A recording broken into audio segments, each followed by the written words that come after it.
18 to 37-year-olds are the most frequent viewers of live stream video in the US. 52% of live video viewers stream content through social media. Video streaming accounted for nearly half of all downstream internet traffic. What does it all mean? Let's find out on the Why I Go Live podcast with Coach Kirk. Oh yes, oh yes, oh yes. We are back for another episode. Is this episode 3 already? What? Man, we're having so much fun with this thing. I hope that you are resonating. I hope that you are checking out the show notes. I hope that you are making use of some of the resources that are available to you so that you can launch into or continue or level up your live streaming career. Oh man, your live stream is your digital storefront. There's no greater way to go from busy and broke to peaceful and paid than from there. Your ideal customer, your ideal audience to see your genius on display while live. I'm so excited about this, man. We have been kind of making our way through some of the origin of this particular platform, right? This is the Why I Go Live podcast, and it came out of my live show, How It All Works. And we did this series on the channel where we asked several people, why do they go live? And that's what gave me the concept, the idea to create this particular podcast. And in this particular episode, we're going to hear a clip from Dr. Sidney Freeman, who is the CEO and founder of the Liberation Movement. This is a nonprofit 501c3 company that works to help with the advancement of disenfranchised people. I'm super excited to be able to share why he goes live in this episode. Let's listen. The rest of you guys are tracking with us. How does live video, how does your shows, your conferences, the events and summits that you put on in a live fashion, how does that play into your overall strategy for the Liberation Movement? I would say it's really our primary strategy because we were birthed out of kind of live streaming, right? That's our bread and butter. And I would say that, people will ask me, what kind of things are you doing in the community, like on the ground and things like that? Because you mentioned small business, because we're a small organization. Yes.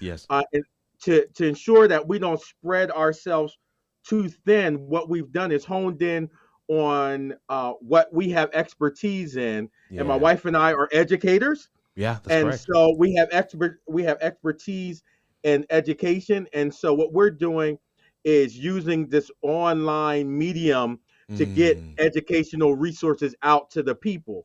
That does not mean that we can't partner with my friend Dr. Ty Douglas with SALT and do some things on the ground. Right. But the primary mission is based on using on this online medium to reach our targeted audience. I love that, man. I love that. Hey, Kevin Cox, what's good? David Hunt says, if the like button is transparent, make it solid. I love that. I love that. No, man, Doc Freeman, you are hitting on something here that is very powerful. Because again, you're going back to that same premise. You don't look too far. I want somebody to walk away tonight and really, internalize this message. Don't look too far.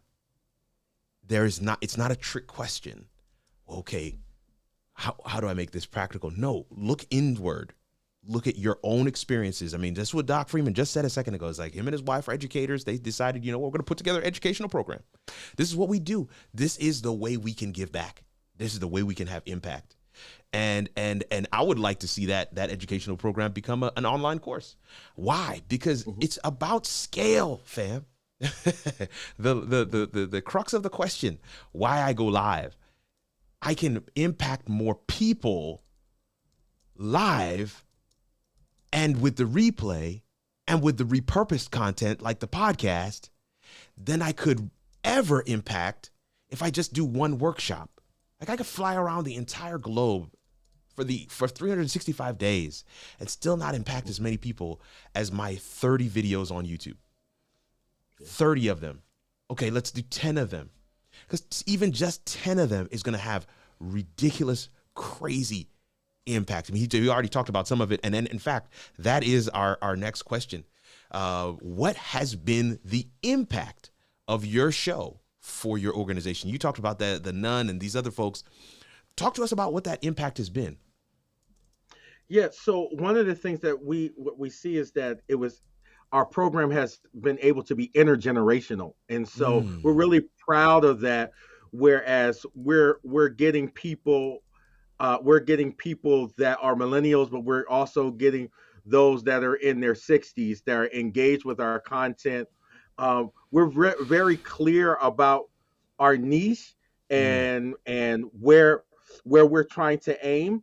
Yeah. And so what's happened is having an online presence like we do has allowed us to formulate some of our, like, we're working on some courses and we're working on some other materials. But one of the things that we've been able to do smartly was not to scale too fast. Initially, I was feeling like I had to scale and have a program every week or every day, and I'm like trying to do that. And I got coached up, and they said, "Listen, drop something once a month." So I'm speaking to maybe an audience member that's thinking about, like, how am I going to maintain this? How am I going to do this?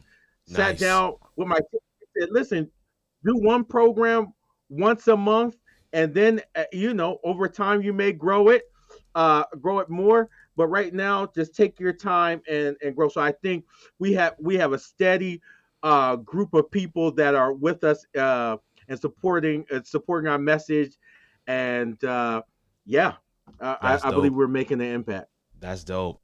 Man, talk about stories of impact. Here is a nonprofit that decided not only is live streaming going to be part of the strategy, actually, their entire strategy is online based, and they are seeing inroads. They're seeing impact. He used the term intergenerational around the concept of disenfranchised people. It's just absolutely amazing. I also love the encouragement he gave to somebody out there who's thinking, this is just too much. How am I going to get all of this done? Don't go far. Use your own story. Use your own lived experiences. Play to your strengths. He's an educator, so they created an educational program. Whatever you might be, use that to your advantage, because that's what it's about.